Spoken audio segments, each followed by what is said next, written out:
તો ચાલો હવે અમે લોકો જમી લઈએ.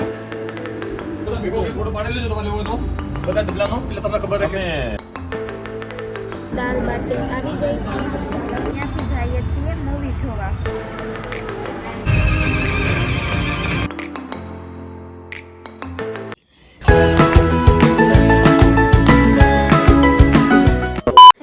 જય શ્રી કૃષ્ણ. તો કેમ છો બધા? મજામાં? આશા કરું બધા મજામાં જશો.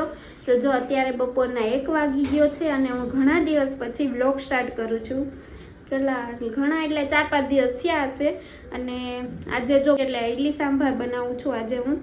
તો ઇડલી સાંભારની થોડી ઘણી તૈયારી થઈ ગઈ છે અને પછી ઇડલી સાંભાર સાથે મીઠામાં ખીર બનાવું છું. કેમ કે ઇડલી સાંભાર ખાઈને પછી ખીર ખાવાની મજા જ અલગ આવે. એટલે મેં કીધું ખીર બનાવું.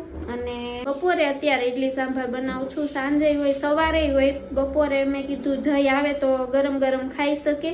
સાંજે પછી આવવાનો ટાઈમ સરખો એનો હોય નહીં, એટલે પછી ઠંડુ થઈ જાય, મજા ન આવે. એટલે ગરમ ગરમ ઇડલી સાંભાર અત્યારે બપોરના ટાઈમે બનાવું છું. અને જો આ મારી ટીવી આવી ગઈ છે તો ટીવીમાં બહુ ટાઈમ વયો જાય મારો. સિરિયસલી હું આખો દિવસ જ્યારે ફ્રી હોઉં ને ફ્રી ટાઈમે ટીવી જોઉં તો મારો ટાઈમ એમને વયો જાય, ખબર જ ન પડે. અને જો આ ટીવીએ જગ્યા કેટલી રોકી લીધી છે. આ જો એક કોઈ શોપીસ મારા દેખાતા નથી, બધું બુરાઈ ગયું. પણ શું કરવું હવે, કાંઈ વાંધો નહીં, ટીવી તો આવી ગઈ. ઇડલી ઢોકળિયું કાઢી લીધું. ઇડલી આમાં બનાવી છે. ફટાફટ પહેલાં ઇડલી બનાવું. અને સાંભાર ગરમ હોય તો મજા આવે. તો આ બધું ટમેટું, ડુંગળી, કોબી સાંભારમાં કટ કરી લીધું. પછી અહીંયા ખીર બનાવી છે તો ભાત બફાઈ ગયા, અહીંયા દાળ બફાઈ ગઈ. અને ખીરું મેં ત્યાં મૂક્યું હતું. તડકો ત્યાં થોડોક આવે એટલે મેં ત્યાં મૂકી દીધું. અને હવે જો સ્ટાર્ટ કરું. ચાલો idli sambar.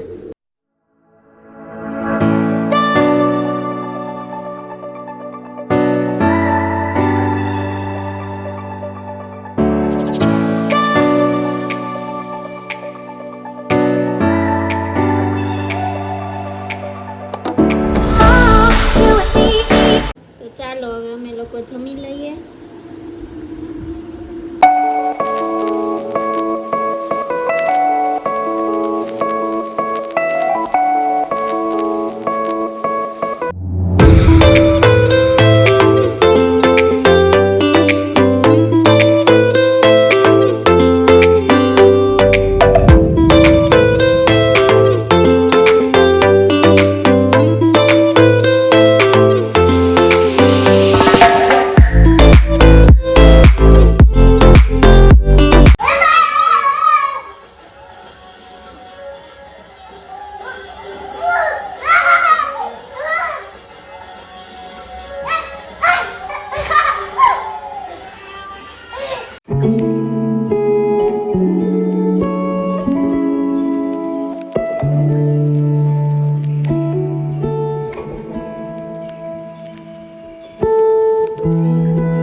Many hours later. Hello મિત્રો, તો જો અત્યારે અમે લોકો ખબર નહીં કેટલા વાગ્યા છે. આજ તો જઈ વહેલા ફ્રી થઈને વહેલા ઘરે થોડાક આવી ગયા. એટલે પછી એ કે હાલ આજે આ તો આપણે બહાર જમવા જવું છે. તો હવે અમે લોકો કાંઈ ડિસાઈડ નથી કર્યું ક્યાં જમવા જઈએ ક્યાં નહીં, પણ તૈયાર થઈ ગયા ખાલી. અને બહાર જ્યાં મેળ આવશે કે મન થશે કે અહીંયા જમવું છે ત્યાં અમે લોકો જમશું અને તમને લોકોને પણ બતાવશું. તો સારું, ચાલો વ્લોગમાં કન્ટિન્યુ જોડાઈ રહેજો.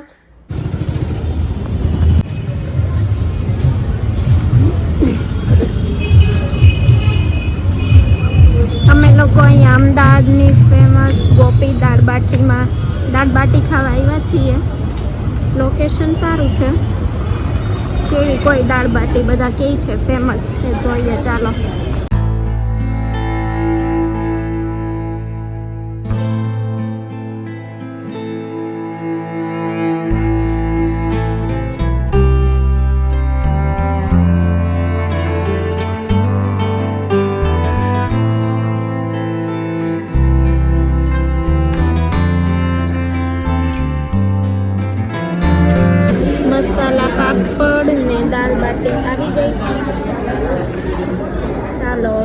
લોકો જમી લઈએ.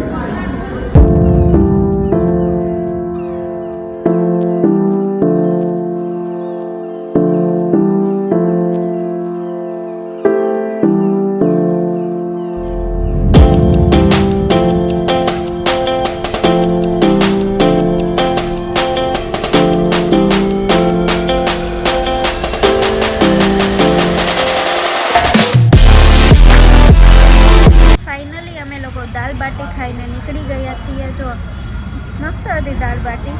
અમે આને પહેલાં ક્યાં ખાધી હતી, ત્યાં વધુ મસ્ત મને લાગી હતી, પણ અહીંયા બહુ મસ્ત છે.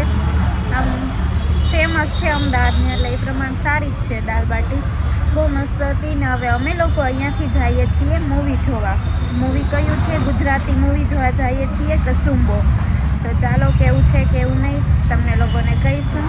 અને હવે અમારા લોકોને નીકળવું છે. પહેલાં તો અમે લોકો ઘરે આવીએ છીએ, કેમ કે અહીંયાથી અમે લોકો જોડે નીકળવાના છીએ.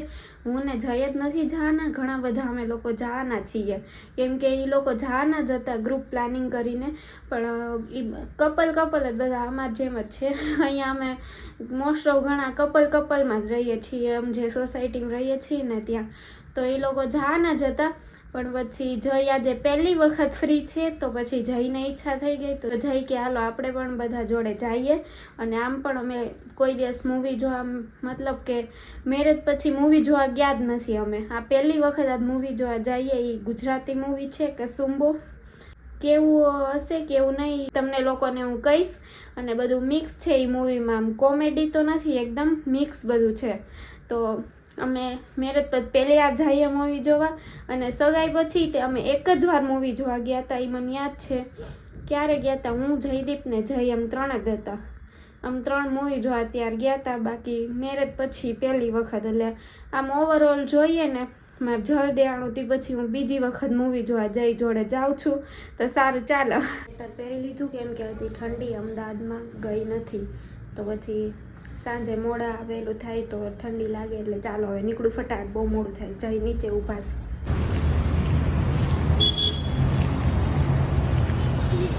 ફાઇનલી અમે લોકો મૂવી જોવા પહોંચી ગયા છીએ.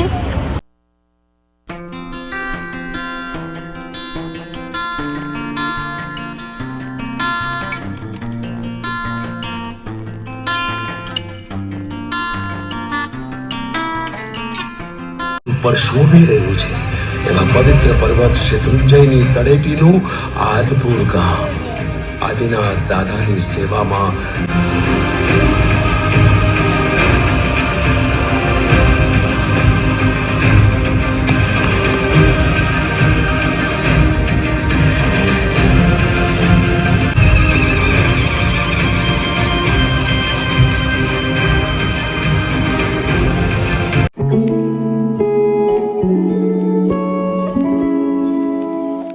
ઇન્ટરનલ બ્રેક પડ્યો છે ને મૂવી બહુ જ મસ્ત છે. અમે લોકો ફોટા પાડવા નીકળ્યા છીએ અહીંયા, અને મૂવી રિયલી બહુ મસ્ત છે કસુંબો.